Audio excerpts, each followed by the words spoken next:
السلام عليكم ورحمة الله وبركاته. إن الحمد لله نحمده ونستعينه ونستغفره ونعوذ بالله من شرور أنفسنا. من يهدي الله فلا مضل له ومن يضلله فلا هادي له. ونشهد أن لا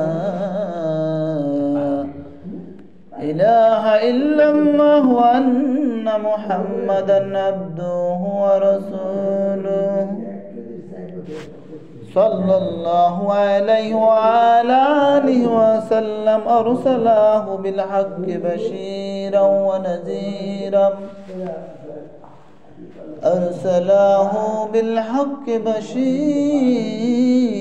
ونذيرا بين يدي الساعة. من يطع الله ورسوله فقد رشد ومن يطعهما فقد غوى. أما بعد، يا أيها الذين آمنوا صلوا عليه وسلموا تسليما. اللهم صل على سيدنا محمد وعلى آل سيدنا مولانا محمد. اللهم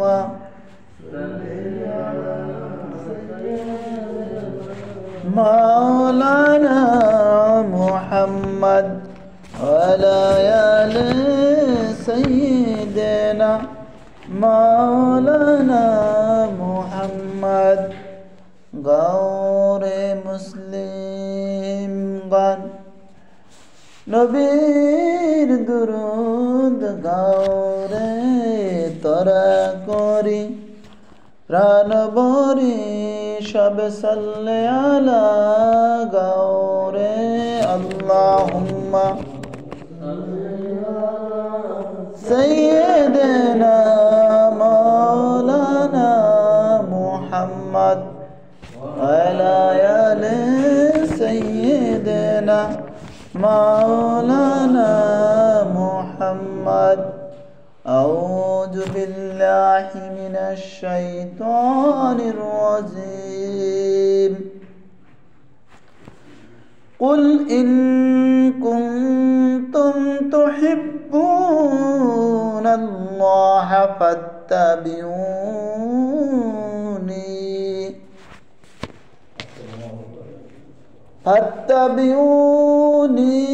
يحببكم الله ويغفر لكم ذنوبكم. الله غفور رحيم. صدق الله العلي العظيم. মহান আল্লাহ পাক রব্বুল আলামিন পবিত্র কুরআনুল কারীমে বলিয়াছেন, আমার নবীকে যে, হে মুহাম্মদ সাল্লাল্লাহু আলাইহি সাল্লাম, আপনি বলিয়া দিন, যদি তোমরা আল্লাহর ভালোবাসা দাবি করো তবে যেন তোমরা আমার অনুসরণ করো, তাহলে আল্লাহ তোমাদিগকে ভালোবাসিবেন আর তোমাদের গুনাহ রাশি মাফ করিয়া দিবেন। নিশ্চয় আল্লাহ তাআলা মার্জনাকারী ও দয়াশীল। আল্লাহ তাআলা তাহার নবীকে বলিয়া আদেশ করিয়াছেন যে, হে নবী করিম সাল্লাল্লাহু আলাইহি সাল্লাম, আপনার বলিয়া দিন, তাহারা যদি আল্লাহর ভালোবাসা পেতে চায়, আল্লাহকে পাইতে চায়, আল্লাহর প্রিয় বান্দা হিসেবে দাবি করে, তবে যেন তোমার অনুসরণ করে, অনুকরণ করে। আল্লাহকে যদি আমরা না পেতে পারি, তাহলে কিন্তু আমরা দুনিয়ায় কামিয়াবি হব না এবং আখিরাতেও কামিয়াবি হব না। তাই আল্লাহ তাআলা আমাদেরকে আদেশ করিয়াছেন, নবী করিম সাল্লাল্লাহু আলাইহি সাল্লামকে বলতে বলিয়াছেন যে, যাহারা আমার ভালোবাসার দাবি করে, আমার ভালোবাসা যাহারা পেতে চায়, তাহারা যেন তোমার অনুসরণ অনুকরণ করে। সব কাজেতে রাসূল করিম সাল্লাল্লাহু আলাইহি ওয়াসাল্লামের অনুসরণ এবং অনুকরণ করার নামই হলো ইসলাম। ইসলামে কিছু বিধি নিষেধ আছে, এগুলো থেকে আমাদেরকে বেঁচে থাকতে হবে। আবার কিছু হুকুম আছে, এগুলো আমাদেরকে অবশ্যই পালন করতে হবে। এই পালন করার নামই হইল ইসলাম। রাসূল করিম সাল্লাল্লাহু আলাইহি ওয়াসাল্লামের অনুসরণ এবং অনুকরণ আমরা অনেকেই জানি, মানার চেষ্টা করে মানতে পারি না।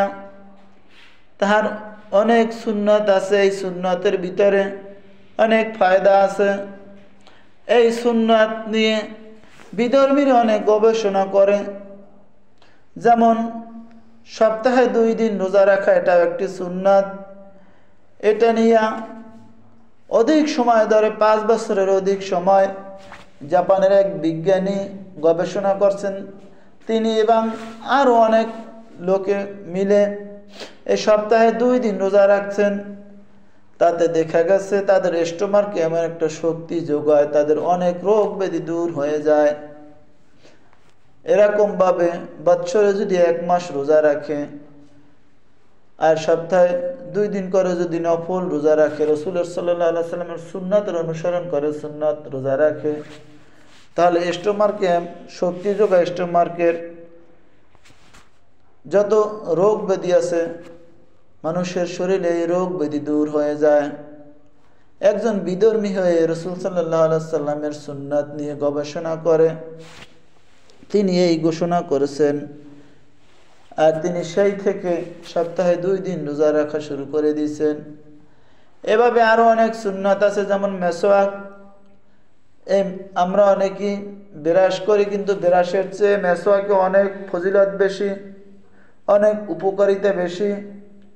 এই মেসওয়াক দিয়ে যদি আমরা দাঁত মেজে উযু করে আসি, তাহলে অবশ্যই 1 রাকাত নামাজ পড়লে 70 রাকাত নামাজের সওয়াব হবে। আর আমরা যদি ঘুমাবার আগে এবং সকালে ওই ব্রাশের বদলে মেসওয়াক করি, তাহলেও তাহার অনেক উপকারিতা আছে। এটা একটা রাসূল করিম সাল্লাল্লাহু আলাইহি ওয়াসাল্লামের সুন্নাত, হাদিস শরীফে আছে। রাসূল করিম সাল্লাল্লাহু আলাইহি ওয়াসাল্লাম বলিয়াছেন যে, আমার উম্মতের জন্য যদি কষ্টসাধ্য না হতে, তাহারা এটা করাকে আমি মনে করি হয়তো ভুলে যাবে বা কষ্টসাধ্য হবে, এই জন্য এই বিষয়টা ফরজ করে দেওয়া হয় নাই। তা না হলে এই মেসওয়াক করাটাকে ফরজ করে দিতাম। আবার অপরকে খানা খাওয়ানো, এটাও একটা সুন্নাত। অনাহারী, অভুক্ত, ক্ষুধার্ত, তাছাড়াও যদি অন্য আরেকজনকে খুশি হইয়া কোনো খানা খাওয়ানো যায়, আপনি যা খাওয়ান, যা দিয়ে সাহায্য করেন, যেটুকু আপনার তৌফিকে আছে, সেটাও একটা সুন্নাতের অনুসরণ। এই সুন্নাতের যদি অনুসরণ বা অনুকরণ আমরা না করি, তাহলে কিন্তু আমরা রাসূলুল্লাহ সাল্লাল্লাহু আলাইহি ওয়াসাল্লাম তথা আল্লাহকে পাইতে পারবো না। হুজুরে করিম সাল্লাল্লাহু আলাইহি ওয়াসাল্লাম বলিয়াছেন যে, লজ্জা ঈমানের অংশ, আর ঈমানদার বেহেশতে যাইবে। পক্ষান্তরে লজ্জাহীনতা অত্যাচার, আর অত্যাচারী জাহান্নামে যাইবে।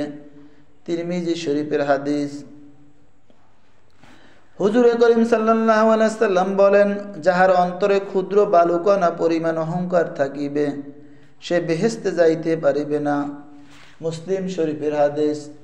অতএব যে কোনো বিষয় নিয়ে আমাদের মনের ভিতরে কোনো অহংকার থাকা যাবে না। অহংকার যে বিষয়টা, এক জাররা পরিমাণ যদি অহংকার কারো অন্তরে থাকে, সে কখনো জান্নাতে যাইতে পারবে না। অতএব যে কোনো বিষয় নিয়ে অহংকার করা যাবে না।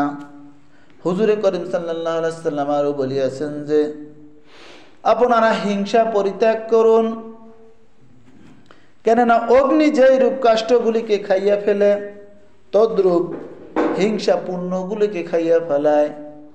আমাদের অন্তরে যদি যে কোনো একটা বিষয় নিয়ে হিংসা থাকে, অপর এইরকম হইল, আল্লাহ অমুককে এত দিল, আমাকে দিল না। আবার অন্য আরেকজনের ভালো দেখিয়া সহ্য হচ্ছে না, মনের ভিতরে যদি হিংসা জাগে, তাহলে কি হবে? হিংসার দ্বারা আমরা যত ভালো কাজ করি, সবের কাজ করি, এই সবগুলো হিংসার মাধ্যমে আমাদের নষ্ট হয়ে যাইবে। এইরকম হাদিস শরীফে উদাহরণ দেওয়া হয়েছে যে আগুনে জ্বলিয়ে যেরকম কাঠগুলো নষ্ট হয়ে যায়, কয়লায় পরিণত হয়ে যায়, তদ্রূপ ইমানদারের সওয়াব বা নেকি হিংসার মাধ্যমে ধ্বংস হয়ে যায়। হুজুরে করিম সাল্লাল্লাহু আলাইহি সাল্লাম বলেন, দয়াশীল লোকদের প্রতি আল্লাহ তাআলার রহমত। যে ব্যক্তি মানুষ এবং জীব জন্তুর উপরে দয়া করে, আল্লাহর সৃষ্টির উপরে দয়া করে, তাহার উপর আল্লাহর রহমত বর্ষিত হয়। মহান আল্লাহ তাআলা কত দয়া তার বান্দার জন্য রেখে দিয়েছেন, সামান্য একটু দয়া এই পৃথিবীতে দিয়েছেন। সেই দয়ার জন্য কত কিছু হয়ে যায়, সেই মহব্বতের জন্য। অতএব আমাদেরকে সেই মহব্বত উত্তম পন্থায়, ভালো পন্থায় করতে হবে। সব জীব জন্তুর উপরে করতে হবে, মানুষের উপরে দয়া করতে হবে। রাসূল করিম সাল্লাল্লাহু আলাইহি সাল্লাম বুখারী শরীফের হাদিসে বলিয়াছেন যে কেউ যদি তার মুখের হেফাজত করতে পারে বা জিম্মাদারি নিতে পারে এবং দুই পায়ের মধ্যবর্তী যৌনাঙ্গের জামিন হইতে পারে, আমি তাহার বেহেশতের জামিনদার হইয়া যাইব। হুজুরে পাক সাল্লাল্লাহু আলাইহি সাল্লাম হাদিস শরীফে বলিয়াছেন যে যাহার অশ্লীল ব্যবহারের জন্য লোক তাহাকে পরিত্যাগ করিয়াছে এবং কিয়ামতের দিন সেই ব্যক্তি আল্লাহর নিকট নিকৃষ্টতম হইবে। সহিহ মুসলিম শরীফের হাদিস। অতএব কাহারও সাথে যদি মনোমালিন্য হয় বা যে কোনো বিষয় নিয়ে তাহার সাথে যদি ঝগড়া বিবাদ হয়, তখন অশ্লীল ভাষায় গালিগালাজ করা যাবে না, অশ্লীল বাক্য ব্যবহার করা যাবে না। বুঝের মাধ্যমে যেতে হবে। তর্ক হতে পারে, যে কোনো বিষয় নিয়ে মতের অমিল হতে পারে, এই জন্য যে খারাপ ব্যবহার করব, এটা হবে না। গত এক জুমায় বলা হয়েছিল যে আবু বকর রাদিয়াল্লাহুকে এক ইহুদি গালিগালাজ করতেছিল। তখন রাসূল করিম সাল্লাল্লাহু আলাইহি সাল্লাম ওইটা দেখে সে মুস্কি মুস্কি হাসিতেছিল, কিন্তু অধিক পরিমাণে যখন গালি দিতেছিল তখন আবু বকর রাদিয়াল্লাহু সহ্য না করতে পেরে একটি কথার উত্তর দিয়েছিল। তখন কি হয়েছিল? রাসূল করিম সাল্লাল্লাহু আলাইহি সাল্লাম রাগান্বিত হইয়া ওই স্থান ত্যাগ করিয়া গেছিল।